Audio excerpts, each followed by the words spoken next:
Hello friends, स्वागत है आपके अपने चैनल टीच लैब में। आज हम लोग देखेंगे साइंस का क्लास 6 में जो है पृथक्करण अध्याय 5, उसका जो है चैप्टर का नाम है पृथक्करण। उसको हम लोग देखेंगे। एससीईआरटी का जो क्वेश्चन हम लोग का बुक होता है बिहार बोर्ड का, उसको हम लोग देख रहे हैं। इससे पहले ढेर सारा वीडियो डाल चुके हैं, 4 अध्याय साइंस का और 5 अध्याय जो है हम लोग सोशल साइंस का एसएसटी का देख चुके हैं। अगर आपने उसको नहीं देखा है तो प्ले लिस्ट में जाए, वहाँ पे बीपीएससी एससीईआरटी करके एक सीरीज बना हुआ है, उसको आप क्लिक करके उस पर आप देख सकते हैं। अगर आप इस चैनल पे नए हैं तो चैनल को सब्सक्राइब जरूर कर लीजिएगा, ताकि आपको आने वाला वीडियो जो है सबसे पहले आप तक पहुंच पाए। ठीक है। हमारा देखिए कि एससीईआरटी पढ़ने का उद्देश्य क्या होता है। उद्देश्य जो है हमारा बोला गया है कि बीपीएससी एग्जाम में एससीईआरटी से क्वेश्चन पूछेंगे, जो कि 1 to 5 के लिए होगा। ठीक है, 1 to 5 टीचर के लिए जो होगा उसमें पूछेगा। ठीक है, तो इसके लिए हमको करना क्या है कि हमको एससीईआरटी पढ़ना है। अब एससीईआरटी अगर बुक पढ़ते हैं आप, तो आपको क्या हो जाएगा ना कि एक बहुत बड़ा पढ़िएगा, और उसके बाद जो है उसका कंटेंट बहुत छोटा होता है। तो जिससे क्या होता है कि आपका टाइम बहुत बर्बाद होगा, और आप उस मेन पॉइंट को आप छोड़ सकते हैं। आपको पता ही नहीं चलेगा कि मेन पॉइंट कहाँ हम पढ़ के छोड़ दिए, उसको आप लोग डिटेल से नहीं पढ़ पाइएगा।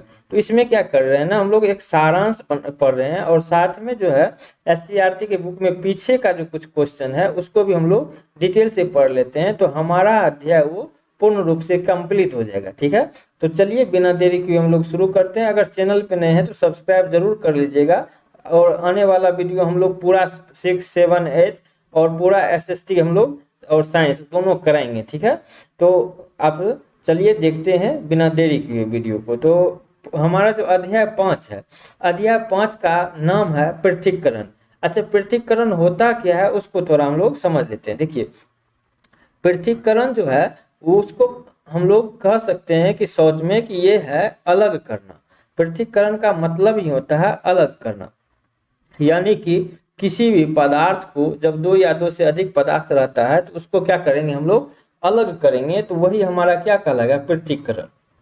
अब इस चैप्टर को हम लोग थोड़ा अच्छे से समझ लेते हैं। ठीक है, अच्छे से अगर हम देख लेंगे तो हमको क्या हो जाएगा कि इसका निचोड़ जो हम देख सकते हैं। ठीक है, चलिए देखिए, हम इसमें कह सकते हैं कि 2 या 2 से अधिक पदार्थ, ठीक है, वो एक दूसरे से अलग करना ही क्या कहलाता है पृथक्करण कहलाता है। ठीक है, जैसे चावल से कंकड़ निकालना, और जो है चुनने के लिए आटा से चोकर निकालने के लिए चलना का प्रयोग करते हैं। अनाज से जो भूसा निकालते हैं उसके अलग करने का जो ओसना विधि होता है। ओसना क्या होता है कि दगड़ा में कुछ सामान रख के उसको घुमा देते हैं, ठीक ना, कोई बर्तन में रख के उसको घुमाते हैं, या फिर जब हम कोई किसी हवा के डायरेक्शन में उसको करके भूसा को क्या कर देते हैं अलग कर लेते हैं, तो उसको हम लोग ओसना विधि का प्रयोग कर सकते हैं। ठीक है, जल में घुलनशील जैसे कि नमक, नमक क्या है घुल जाता है तो उसको घुलनशील कहेंगे।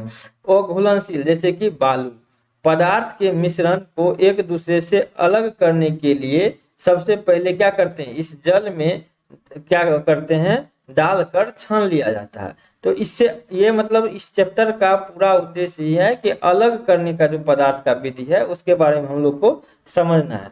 इससे बालू क्या हो जाता है अलग हो जाता है। तथा जल में जो घुला नमक होता है उसको किस विधि से, वाष्पन विधि के द्वारा हम लोग क्या कर लेते हैं अलग कर लेते हैं ना, वाष्पन विधि के द्वारा। होता क्या है कि जब हम पानी को एक जगह जमा करके उसको छोड़ देंगे तो वो क्या हो जाएगा, वाष्पन विधि के द्वारा पानी तो अलग हो जाएगा, और जो हमारा नमक होगा वो क्या हो जाएगा, वो रह जाएगा हमारे के नीचे में जिस बर्तन में हम लोग पानी को रखेंगे। ठीक है, अब देखिए जब हम बालू को जो अलग कर किया जाता है तो उसको क्या करने का विधि है, तो बालू को अलग कर जब हो जाता है तो उससे घुले हुए नमक को क्या करते हैं हम लोग वाष्पन के द्वारा अलग कर लेते हैं, ये पढ़ चुके हैं। अब देखिए, समुद्र के जल से घुले नमक को भी वाष्पन के विधि द्वारा ही हम लोग नमक जो है प्राप्त करते हैं। यानी कि क्या करते हैं कि समुद्र का जल एक जगह देखिएगा कि किनारे में एक गड्ढा खोदकर उस पर प्लास्टिक रख के उस पानी को उसमें जमा कर लिया जाता है, और कुछ दिन के बाद वाष्पन विधि द्वारा उसको अलग कर लिया जाता है। जो बच जाता है वो क्या होता है, नमक होता है। फिर उसको केमिकल वगैरह सबसे साफ सुथरा किया जाता है और हम तक आता है। अब देखिए इसमें क्या है कि जल में घुलनशील, ठीक है, भारी मिट्टी के कण जो है थोड़ी देर गिलास के पेंदे में क्या हो जाता है, जम जाता है। कुछ देर अगर आप छोड़ दीजिएगा बालू या मिट्टी को तो वो नीचे में क्या होता है, जाके बैठ जाता है, जिससे क्या हो जाता है, उसको हम थिरना कहते हैं। तो पूछेगा कि जब हमारा कोई भी चीज पेंदी में बैठ जाता है तो उसको क्या कहते हैं, थिरना। और थिरने के बाद हम लोग क्या करते हैं, पेंदी में जो जमा हुआ पदार्थ है उसको, जल को क्या कर लेते हैं हम लोग, निकाल लेते हैं। और जल निकालने का जो विधि होता है उसी को क्या करते हैं हम लोग, निथारना कहते हैं। ठीक है, तो ये दोनों विधि आपको देखना है। उसके बाद देखिए, जल में मौजूद छोटे छोटे कण को फिल्टर पेपर से छानकर उसको क्या कर लिया जाता है, हटा लिया जाता है।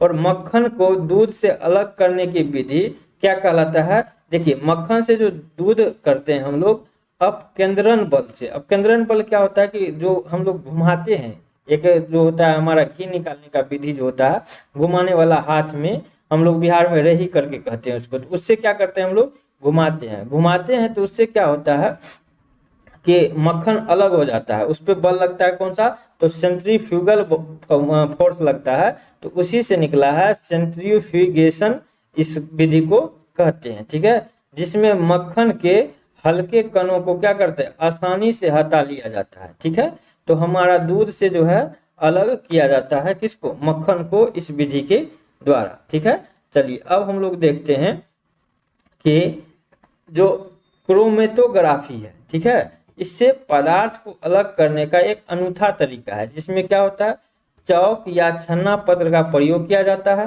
पदार्थों के मिश्रण जैसे स्याही, ठीक है, का एक निशान चौक पर या छन्ने पत्र पर लगा दिया जाता है, एवं जिस सिरे पर निशान लगा होता है, ठीक है, उसे घोलक द्रव यानी कि जैसे कि जल हो गया में इस प्रकार डुबाया जाता है कि उसमें निशान उसमें क्या हो जाए, ना डूबे।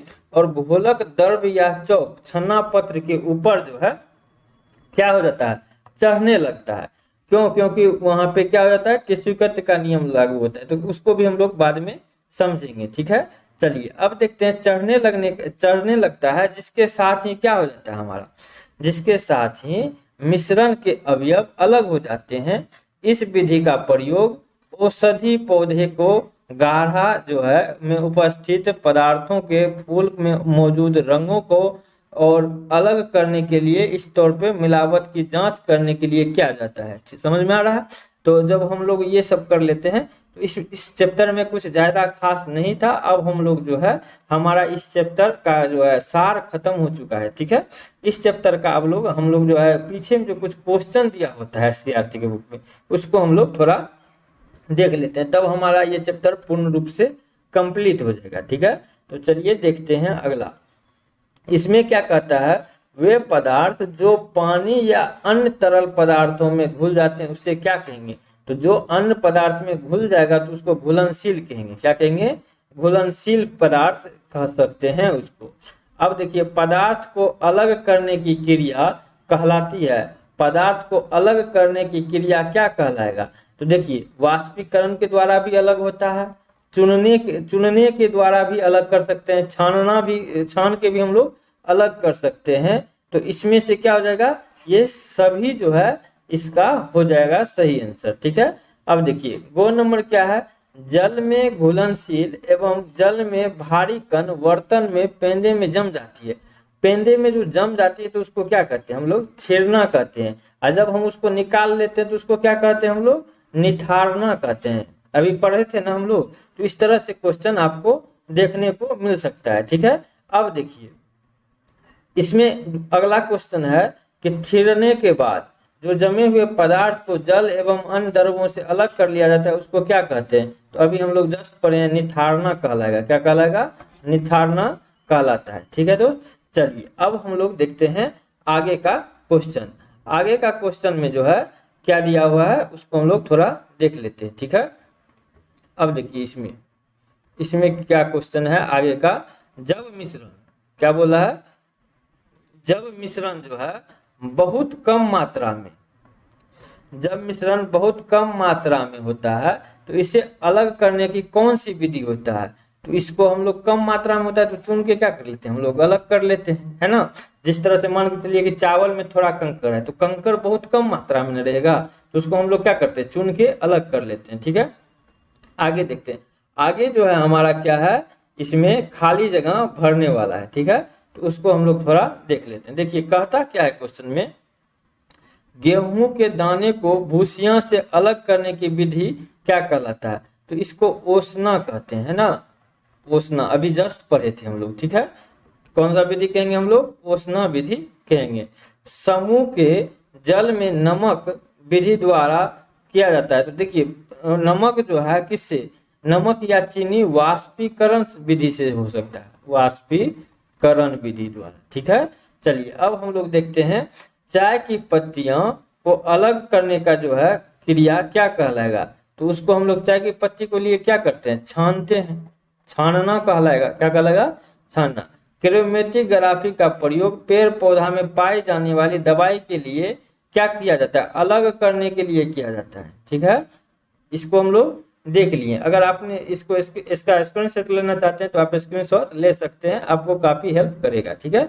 चलिए अब आगे देखते हैं आगे का क्वेश्चन क्या है इसमें, कि आगे का है कि मिश्रण से अवयवों को अलग करने की जो जरूरत क्यों होती है?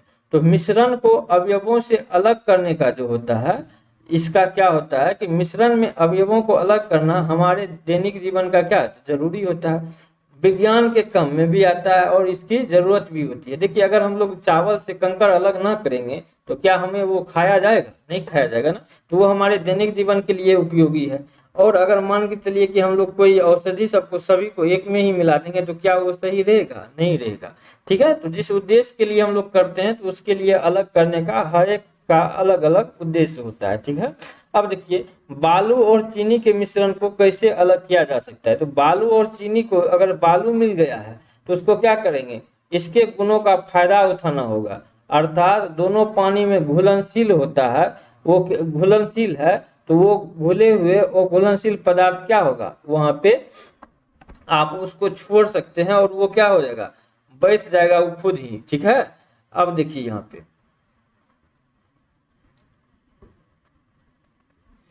यहाँ पे जो है आपको देखिए बालू क्या हो जाएगा? पेंदी में बैठ जाएगा, है ना। और घुलनशील पदार्थों से छानकर उसको क्या कर लेंगे हम लोग? अलग कर लेंगे। लेकिन चीनी को किस विधि द्वारा करेंगे? वाष्पन की विधि से, ठीक ना। तो हम लोग ये कह सकते हैं कि बालू को हम लोग जो है छेड़ना विधि से और इसको वाष्पन विधि से हम लोग अलग कर सकते हैं। अब देखिए कह रहा है अगला क्वेश्चन, पृथक्करण की किन्हीं तीन विधि का उल्लेख कीजिए, ठीक है, यानी वर्णन कीजिए। देखिए पृथक्करण का तीन विधि कौन सा है? एक तो ओसाई हो गया, ओसाई से क्या करते हैं हम लोग? भूसा अलग करते हैं, ठीक है। ओसाई जब क्या होता है कि भारी पदार्थ के साथ मिले हल्के पदार्थों को क्या करता है? हवा की सहायता से अलग कर लेता है, ठीक है। और हवा की दिशा में ध्यान रखते हुए ओसाई किया जाता है। क्या किया जाता है? ऊपर उठा के जो हम लोग देखते हैं कि कभी कभी धान की भूसा सबको क्या करते हैं? अलग कर लेते हैं उस तरह से, हवा के रुख के तरफ से। दूसरा विधि चलना विधि। चालन विधि क्या होता है? गेहूं एवं धान दौनी और उसाई के समय में मिट्टी, कंकड़, दंती या भूसी को क्या कर सकते हैं? इस विधि द्वारा हम लोग अलग कर लेते हैं। और तीसरा है वाष्पीकरण विधि। वाष्पीकरण विधि क्या होता है? तो वाष्पीकरण विधि हम लोग चीनी या नमक जो कि घुल जाता है बिल्कुल, उसको अलग करने के लिए किया जाता है। जैसे समुद्र के जल में लवणों की मात्रा अधिक मात्रा में क्या होती है? घुली होती है। इन्हीं लवण को साधारण नमक पाया जाता है। और जो होता है समुद्र में जल को बड़े बड़े गड्ढों में क्या किया जाता है? क्यारी बनाकर भरकर छोड़ दिया जाता है। सूर्य के प्रकाश से जल गर्म होकर वाष्पित हो जाता है तथा ठोस लवण क्या हो जाता है? नीचे बच जाता है। और इसके कारण जो है हमारा लवण का शोध करने का, नमक जो होता है वहां पे शोधन करके उसको नमक के रूप में हम लोग तैयार कर लेते हैं, ठीक है। चलिए अब आगे का क्वेश्चन देखते हैं। आगे का क्वेश्चन कहता है 6 नंबर कि जल में मिले अशुद्धि को कैसे दूर करेंगे? जल में मिले अशुद्धि को दूर करने के लिए इसको क्या कर सकते हैं? गर्म करके फिर ठंडा करके प्रयोग में लाया जा सकता है। अगर गर्म कर देंगे तो उसका जो कीटाणु होगा वो क्या हो जाएगा? मर जाएगा और उसको हम लोग ठंडा करके उसको उपयोग में ला सकते हैं।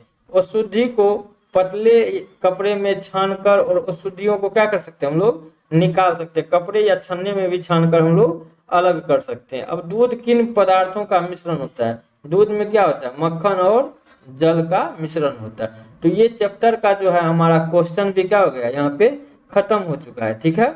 यहाँ पे हम लोग देख चुके हैं कि यहाँ पे क्या हो गया है आपका, यहाँ पे खत्म हो चुका है। ठीक है, तो ये चैप्टर हमारा क्या हो गया, खत्म हो गया। ठीक है, आगे का हम चैप्टर देखेंगे, चैप्टर 6।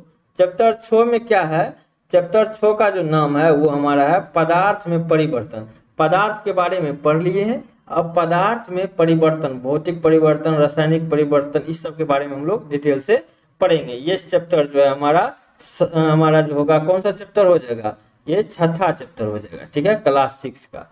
तो मिलते हैं अगले वीडियो में। अगर आप इस चैनल पे नए हैं तो सब्सक्राइब जरूर कर लीजिएगा और अपने दोस्तों से इसको शेयर जरूर कीजिएगा। ठीक है, चलिए मिलते हैं अगले वीडियो में, तब तक के लिए धन्यवाद।